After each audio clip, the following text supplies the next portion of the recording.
Hello everybody, my name is Anthony Giuliani and welcome back to my channel and my Azami Lady of Scrolls CEDH deck tech. This is the third part where we finish up the card choices. In previous videos we discussed the creatures being the main way the deck wins through either creature combat or just card advantage generated by the commander, Azami. We talked about how lands are necessary to produce the mana and which lands I chose and why I have a higher land count of 35, which is important in this deck's archetype. And we talked about artifacts being the main enablers by providing very fast mana, the main enabler Paradox Engine, as well as just generating excellent value with stuff like Vidalcan Shackles, Expedition Map, and etc. So to get back into it, this is Azami, and as my deck usually functions, I am a combo control deck. My particular build uses very little filler and combo cards. The only card that could be considered a combo card, in my opinion, would be the engine itself. However, I would run this card even if it didn't basically win me the game. It's a little win more in the sense that you need some stuff to get going, but the value it generates is utterly insane. Even without the commander on the field, the just mana it can generate is quite crazy, and you honestly don't even need the commander out to win with it. So I don't really believe I have any dead slots in the deck, and this allows me to come back from situations that would be otherwise unwinnable, where if, say, I had like an Aetherflux Reservoir stuck in my hand. So that's why I've chosen the cards that I did, and we discussed the core of the deck before, and now we will get into the support cards, namely the instants, the sorceries, and the planeswalkers in that order of importance. I don't run any enchantments because, for me personally, none of them were quite good enough to what my deck wanted to do. I do have a section afterwards where I'll discuss some of the notable exceptions of this list. I'm sure a lot of you are thinking Mystic Remora, but I'll save that for the end. So let's go ahead and discuss the instants. I have them set up in CMC order and then alphabetized. As many CEDH players know, you definitely want a very low curve in your commander deck. This allows you to function in the very early turns of the game, where some of the fastest decks will attempt to win, or where some of the fastest decks will attempt to seize control, as my deck tends to do. It can very often have a counterspell ready turn 0, at the very least turn 1 or 2, and maintain that control option the entire game, which I like to have. You always have a say in anything. It really gives you this empowered feeling of whether or not you lose the game is by your own judgment calls. So I believe about 82 to 85-ish of the cards in the deck cost 2 mana or less. So I only have about 15 to 18-ish cards that cost 3 or more, and that includes the commander. So it's a very fast deck, very consistent, very, very fun to pilot. So we'll go ahead and jump into the card choices again. So we got the instants. We have Mental Misstep. This was added semi-recently. It's been a very good card for me. It counters a lot of spells. The fact that you can pay 2 life is super awesome. This helps you storm off if you need to, but I mostly use it defensively. Stop Swords to Plowshares, Vampiric Tutors, Soul Rings, Mystic Remoras, or you can counter Brainstorms aggressively. It does a whole lot for very little. Very great card. I had my initial reservations on this, but I'm glad to have been proven wrong. I gave it a shot, and I've been very impressed. Brainstorm. Probably the most powerful card in Legacy, and one of the best in the game. It's restricted in Vintage for a reason. Pay 1 blue to see 3 more cards is super awesome. Has several combos in the deck. Fetch lands, obviously, but also stuff like Mystical Tutor. You can go get stuff like Daze or Force the Will if you need an emergency counter. Sometimes it helps you keep hands that you couldn't keep at the start of the game, too. Brainstorm kind of does a little bit of it all for very cheap 1 mana and instant speed. Great card. High Tide, added to the deck recently. I don't run the High Tide package.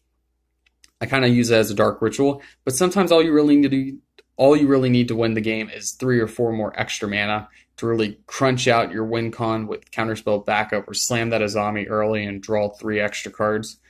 High Tide has done very well for me, and I suggest you try it. I don't run the package, as I said, but it's still worth running. and I may end up running the package eventually, stuff that untaps lands. We'll see. Time will tell. All right, next up I got Mystical Tutor. One of the best tutors in my deck, probably one of the better ones in Commander as well.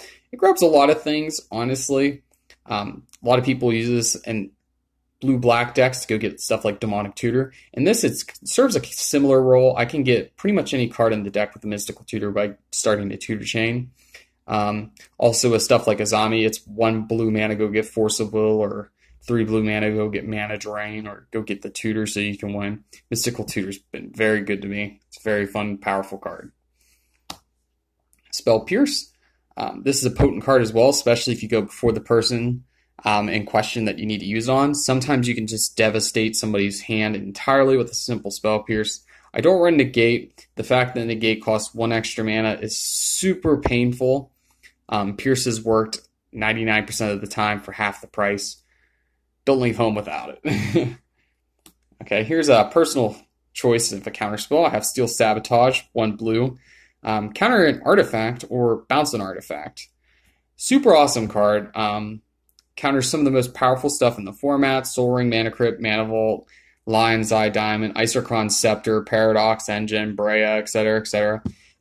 Counter stack pieces, or more clutchly, can bounce them at timely moments, like you can bounce your own Winter Orb. This can also make mana by bouncing Mana Crypt or Mana Vault. And you can even cycle it with a Sensei's Divining Top by bouncing the top as you draw. Very neat card.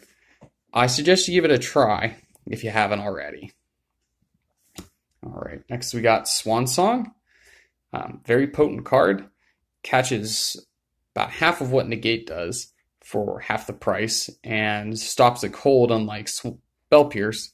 It does give him a bird, which is something to keep in mind if you're playing against something like an Edric or if you're playing against a Tymna. It's also something to keep in mind if you're playing a deck like Teferi, if you want to build something similar to this, but choose a good Teferi Swan Song. You got to remember, you give him a bird. But honestly, the bird can be used for you too. In a recent game, I ended up brainstorming and countering it with a Swan Song just to get the 2/2 blocker to block a Harsh Mentor. So it is very nice to have that flexibility, and it's just a powerful card by itself. I love the Theros block, and this was a really cool card when it came out, and the flavor text is great. So now I got Condescend. This is a personal choice too. My deck can generate a lot of colorless mana, so Condescend is often a hard counter. Pay a blue. Also Scry 2. This can kind of do like a fill-in for Preordain. You can just make them pay 0. You might be able to, like, Rules Lawyer trick them if you really wanted to for fun. But, you know, most of the time it doesn't matter. You almost always pay blue 1, counter a spell, Scry 2. Super cool card. But I have had moments where I Desperations countered for 0 and Scry 2 just to hit my next land drop. So the utility there is kind of nice. So now we're going to get into the 2-drop range. This is where interaction gets to be a little bit more pricier, but you get more for your premium. So we got the good old hard counter spell. This one's a classic, and for good reason. Built archetypes. Being able to deny any kind of play or protect your play for just 2 blue is super valuable. It's unfortunately we only get to play 1 card of counterspell, but I do run similar effects just because of how good this is. Also, I like this art the most. There are some counterspell arts out there that are kind of cool looking, but this one's my personal favorite. I also like the flavor text too. I think it's very mocking, but also funny at the same time. Some of the other ones just kind of take it a little too far or don't take it far enough. I think that one strikes a nice balance. So now we have the normal EDH format Warper, Cyclonic Rift. This card is powerful. I've had this copy since probably around 2012, whenever it came out. Actually played this in Standard with Ravnica, Theros block. I built this really janky flash deck, and Cyclonic Rift was just so hilarious back then, and that was before Commander. This card is super powerful, gives you so much tempo, and this deck often can hit the overload cost, especially if you're going off. If you're not, the 2 mana bounce a permanent is pretty handy too. It's unfortunate that you can't pick your own stuff, and that has mattered for me a good number of times, but more often than not, I find this card has earned its spot. Super cool and powerful effect. All right, now we got Days. Another personal preference, I found this card from Brian Weissman. For those of you that don't know, you can find Brian Weissman. He has a YouTube channel. He is the original creator of the deck. I suggest you go check out his channel. You can learn a lot. But Days, this card is so funny when you pull it off, and it has done so much work for me. I could think probably it's fantastic 85% of the time. It's okay about 10%, and then 5% of the time it doesn't do enough. But the ability to counterspell for free is awesome. The alternate cost is easy to meet, and counter unless they pay one is more than often good enough. This card's also super awesome with stuff like Winter Orb or Choke in play. Super powerful effect. I love it. I actually like this art more than the old art, too. All right, coming up, we have Delay. Another cheap counterspell. I run this over Arcane Denial. It does give them the chance to get their card back, which is a downside, but most of the time the game's over before the spell's relevant. So I find this to be a hard counter most of the time. You just have to keep in mind, if you think the game's going to go on long, you have to keep the card you suspend in mind. But more often than not, it doesn't really matter. All right, next up we have Deprive. This is a counterspell wannabe. With the downside, you have to bounce a land back to your hand. It's actually an upside sometimes if you're going to miss a land drop. I actually have used Deprive effectively in that sense. You cast something in your main phase 1, you counter it, you play the land. You can move to main phase 2 if you want to drain mana out of their pool, and then you cast your spell off the extra mana you got, kind of like a Gush play. But most of the time, this is counterspell with a downside. So use this at the right moment. If you do this too soon, you can mana screw yourself by tempoing yourself too far back to make a comeback in a 4-player game. In 1v1, it's less painful, but you still have to use it cautiously. That said, a 2-mana counter is totally worth using most of the time. Also, use that especially carefully when using something like, say, Snapcaster Mage. Bouncing 2 lands gets to be pretty painful as well. So next we have Impulse. Kind of like Brainstorm, I use this to sort of have a little bit of Xerox in the deck. It lets me keep more hands than I'd be able to. Digging 4 cards down, super nice. It goes well with Brainstorm because it gets rid of those 2 cards. Often, this will find you something that you need. The deck has a high enough density of mana rocks, counter spells, lands, and a wizard, or whatever you really need, a tutor, that Impulse will have a reasonable chance of finding what you need and shuffle away the chaff to the bottom. So it does a pretty good job. I probably shouldn't have used the word shuffle because Impulse notably does not make you shuffle. And I know the oldest version of the card does say shuffle, and lots of people like using that version, the Visions copy. But I find it to be confusing for newer players, so I just use this version. It doesn't look as iconic, but the art's pretty decent and doesn't have that confusing shuffle part on there. So I like Impulse, though. It's a very good card. It's very nice to Snapcaster and Jace back, too. So now we have End of the Royal. This is kind of like another Cyclonic Rift, 2 mana, bounce a spell. This thing can hit your own stuff. That's really nice. And you can kick it to draw a card, which gives you some nice tempo, while also potentially digging you deeper in your library until you can get your commander online. I like the card. It's very nice. All right. Mana Drain. This is probably one of the best blue cards in Commander. This is a Soul Ring that is card advantage, essentially.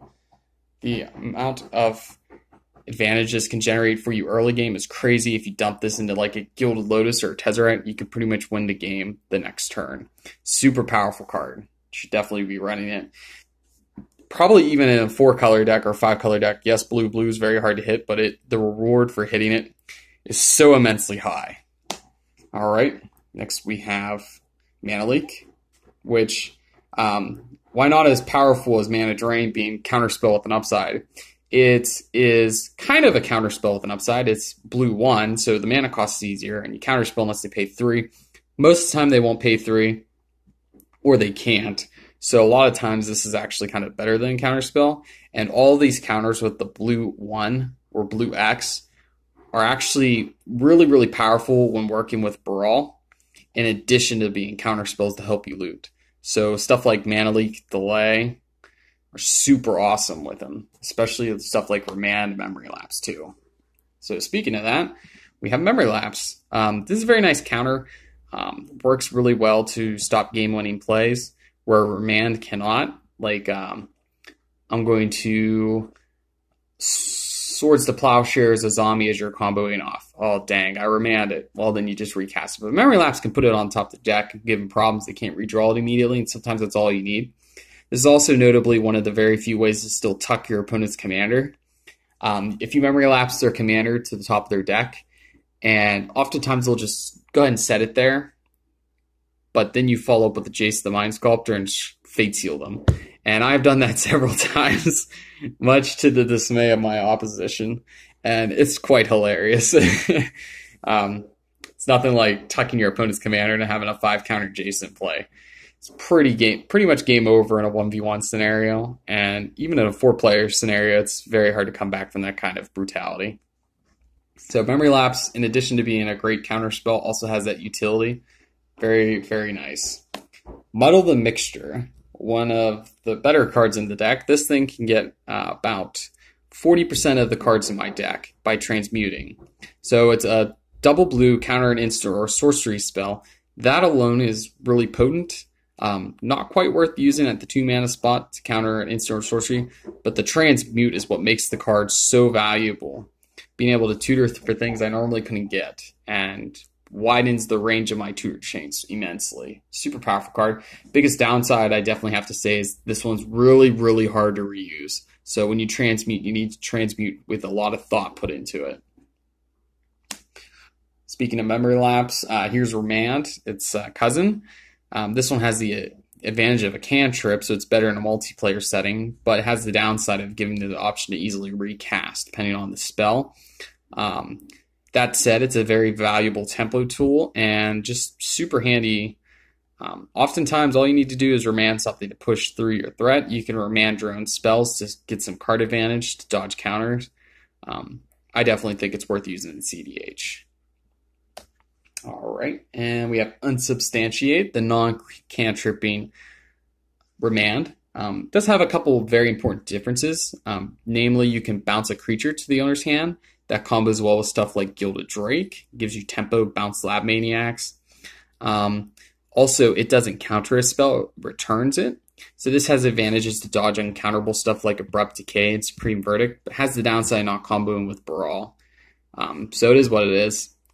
I still find that even though this is card disadvantage, it's still worth using.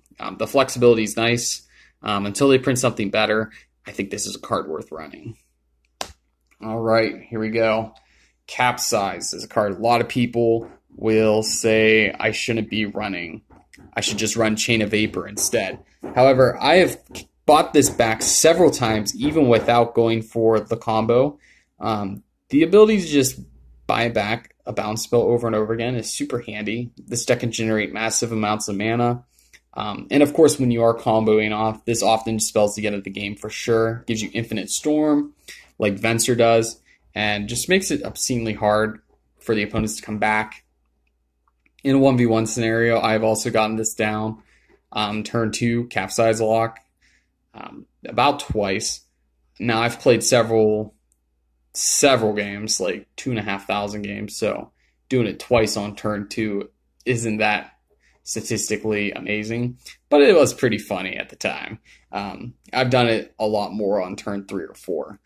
Don't normally need to do that because this deck's more powerful than a Capsize Lock, but it is a nice tool to have and does buy you a lot of time. It can help you win games that you otherwise can't win. Gets you back your commanders and stuff that gets stolen, resets planeswalkers, helps save your own stuff too, and it's return target permanent, so you can bounce lands if that's necessary, like Tabernacle, Pendra Veil, just to give you enough time to win. Very good card. Now we have War of Invention, one of the best cards released in Aether. I think Aether Revolt. But when this card came out, super valuable to me. I added it immediately because the triple blue cost is very difficult. I only run 3 spells in the whole deck that have triple blue. Azami herself, this card, and Patron Wizard. And as such, I don't do so lightly. I've cut stuff like Cavern of Souls out of my deck to help me run this card better, as well as other stuff like Mana Drain. And this card's worth it because it's an instant speed Mana Crypt. It's instant speed Winter Orb. It taps Winter Orb to make mana, which is just hilarious. Finds you your engine, gets instant speed Vidalcan Shackles for combat tricks. This card kind of does a little bit of everything. The mana is expensive, but it does have Improvise to help out. I would definitely run this. You'd be hard pressed not to, in my opinion, especially in a mono blue deck. All right, last 2 cards. This is where things get a little bit more expensive. We got Fact or Fiction. This card replaced Future Sight in my deck. Future Sight was very nice to have to help generate more card advantage when Azami was unable to be played, or if I was playing against something like red-black that can't really deal with enchantments, but had no way of consistently tutor for it by the time I put Fact or Fiction in. And honestly, Fact or Fiction can get you just about as many cards as Future Sight can at a less blue intensive, cheaper overall, and instant speed way. And it's reusable with stuff like Snapcaster Mage and stuff like Jace. And oftentimes you'll be trying to play Azami. Before you play her, as I stated before, you usually want some amount of wizards, extra mana to play counter with her, cast her to draw 3 cards. A lot of times it's better to just play Fact or Fiction. That's how good this card is. Because you can do it safely, and it gives you enough resources to make sure Azami's going to stay around to generate even more resources. So Fact or Fiction is a great catalyst for that. Very, very powerful card. I really enjoy having it. And it's good Merchant Scroll for this, or Mystical Tutor, etc., etc. All right, last card on the instant pile. We have Force of Will. This is the glue that holds the older formats together. It gives you interaction turn 0 and hard counters. I'm a mono blue deck, so I can easily pay the alternate cost of discarding exiling a blue card from my hand and paying a life. I've hard cast Force of Will several times too because I can make a lot of mana. This card is very, very powerful. Excellent for helping you get down to Azami safely, protecting yourself against combos. If you don't have a Force of Will, you probably should. It's really that simple. All right. So next we're going to go over sorceries. These aren't as important as instants because they can't be used as defensively for several reasons, but these just really help the deck jive a lot better and run a lot more smoothly. We got Ponder, again, helping with the Xeroxing of the deck. Looking 3 cards down, drawing a card. Really helps smooth out hands, gives you more options, can help you. Ponder's won me games, both early and late game. Super awesome card. In a similar vein, there's Preordain. They're cousins. This one scries 2, then draws a card. A lot of similar praise for it. It can help you keep hands that you couldn't have kept otherwise, and gives you more options late game. You don't see as many cards when you have to decide, but it rewards you in the sense that you get exactly what you want. You can get rid of both bad cards and then draw a fresh one. You don't have to keep any bad cards with Preordain. So that's why I like it. I think this card's still worth running. So we got Merchant Scroll, very valuable tutor. Gets a lot of instants. As you've seen, I run about 25. There's Mana Drain, Force of Will, High Tide, War of Invention. This card can often win me the game, early or late. Gets pretty much anything I need. Can even go get Muddle the Mixture to go get any of my 2-drops. Very powerful card. All right, and then we have Transmute Artifact. This is a tutor that I added to the deck later on. Super powerful. I considered it originally when I built the deck, but it was a Mind Over Matter deck at that point. By the time I found Transmute Artifact, so I didn't really consider it too thoroughly. But now that I'm a Paradox Engine main build, This card's utterly insane for the deck, and also gives you a nice way of getting rid of mana crypts if it's about to kill you. You can get a mana crypt early. Obviously, it gets the engine, but it can also get you a Gilded Lotus. Works really well with the monoliths, Grim and Mana Vault. You can often just turn those into Thran Dynamo or Gilded Lotus for very little mana, and can help you carry on and just kind of make your field a lot better. You can get Vidalcan Shackles if you really need to steal something, or when you're going off, since the engine untaps everything, it kind of makes the Shackles more difficult to use. You can cash in the Shackles for a better artifact at that point, like the top, to ensure that you go off more consistently. And whatever you do sacrifice, you can get back with Academy Ruins, so you don't have to worry about it too much. So, very, very, very powerful card. And Fabricate. So, just generic, good old-fashioned artifact tutor. I was running this long before I switched to the Paradox engine. Gets soul rings and a whole bunch of other goodies, just like Transmute Artifact. This one does not provide card disadvantage like Transmute does, but it is sorcery and 3 mana, although it's very easy to cast at 1 blue and 2. This often costs just a single blue, essentially, because a lot of times I'll pay a blue and 2 mana to go get Mana Crypt, which makes 2 mana.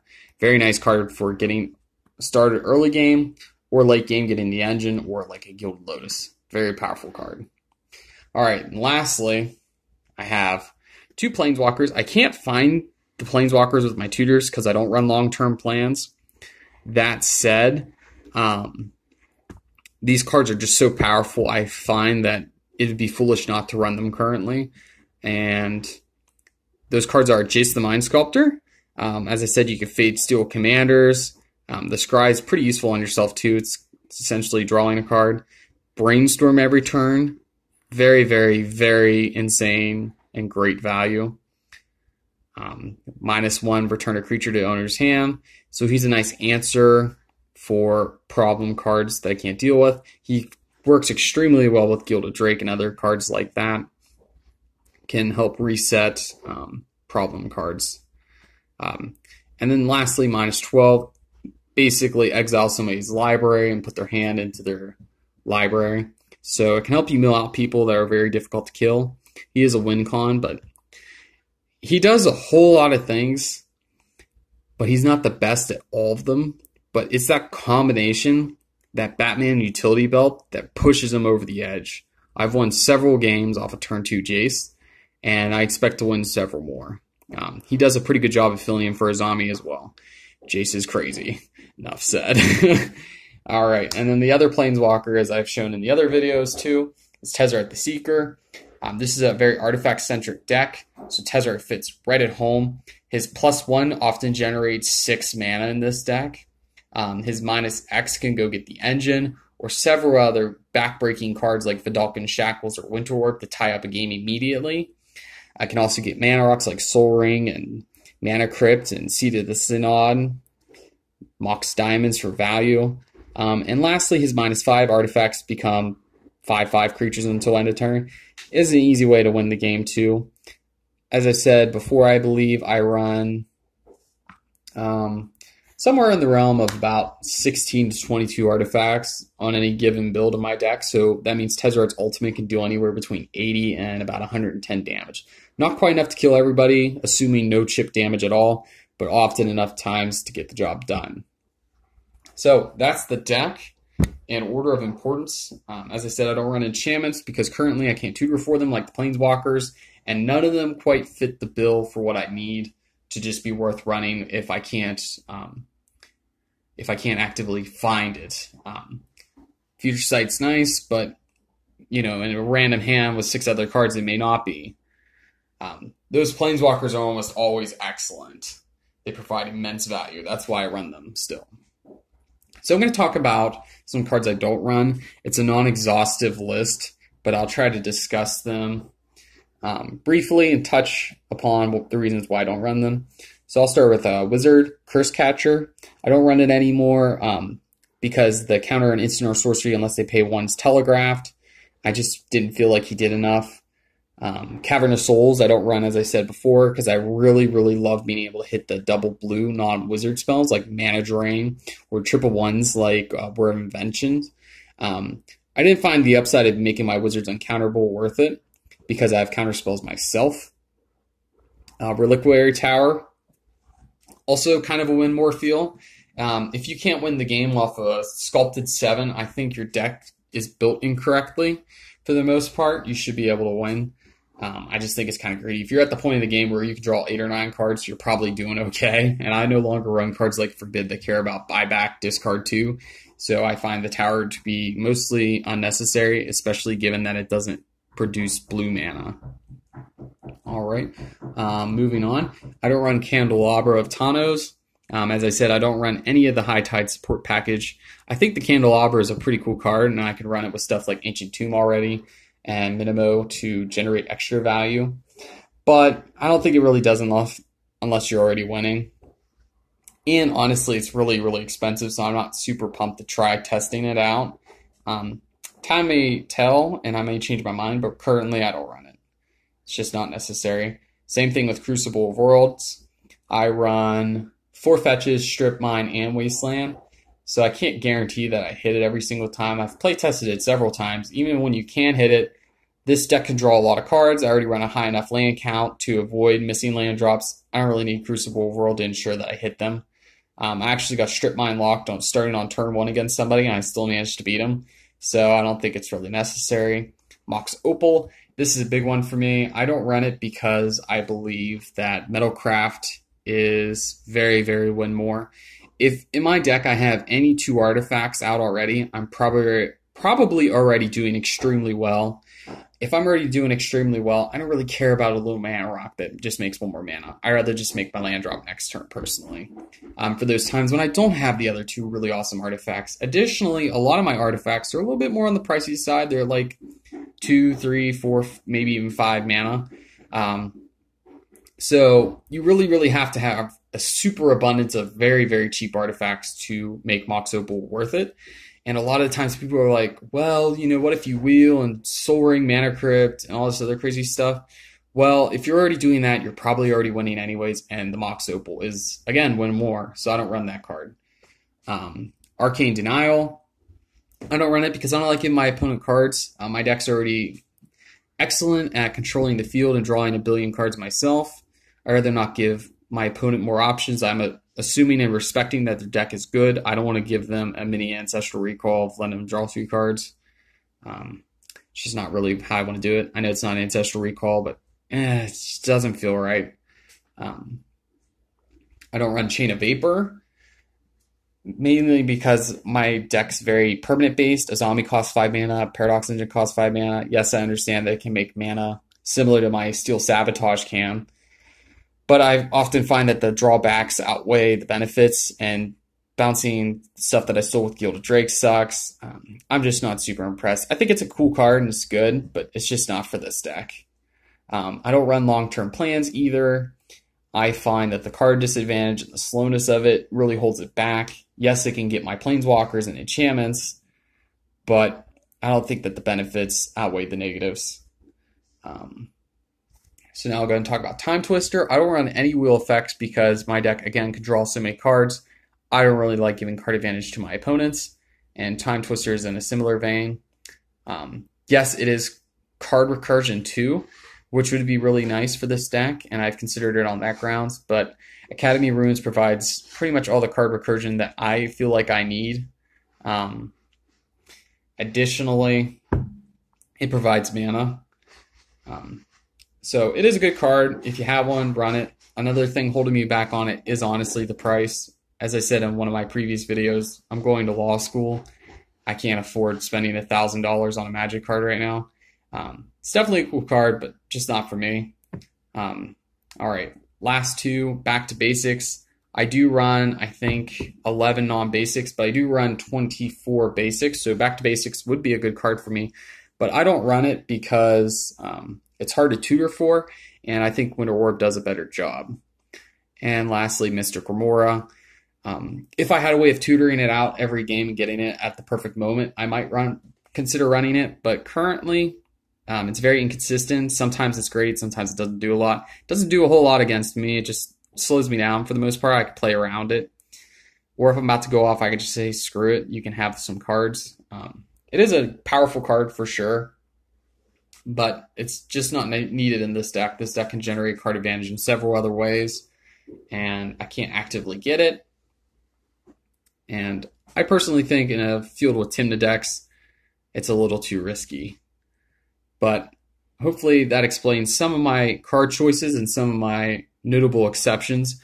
I know it was only 12, and there's a long list of what I could have talked about, but those were the ones that came to my mind and that I'm commonly questioned about. I hope you enjoyed this video, and if you liked it, go ahead and hit the like button, maybe subscribe if you want to see some Azami content that might be coming out soon. I'm going to go and try to get that done. But yeah, if you have any comments or questions, or you have a better card you think I should be running that I didn't mention, go ahead and comment below. I'd love to hear your feedback. I would like to build the most powerful Azami deck possible. I believe I already have. I have 2,500 games to back up my claim, but I'm always willing to learn and to hear from you. So feel free to let me know your thoughts. Thank you for listening. If you stuck it out this long, I really appreciate your dedication and attention. I hope to hear from you soon. You have a wonderful night. Thanks for watching.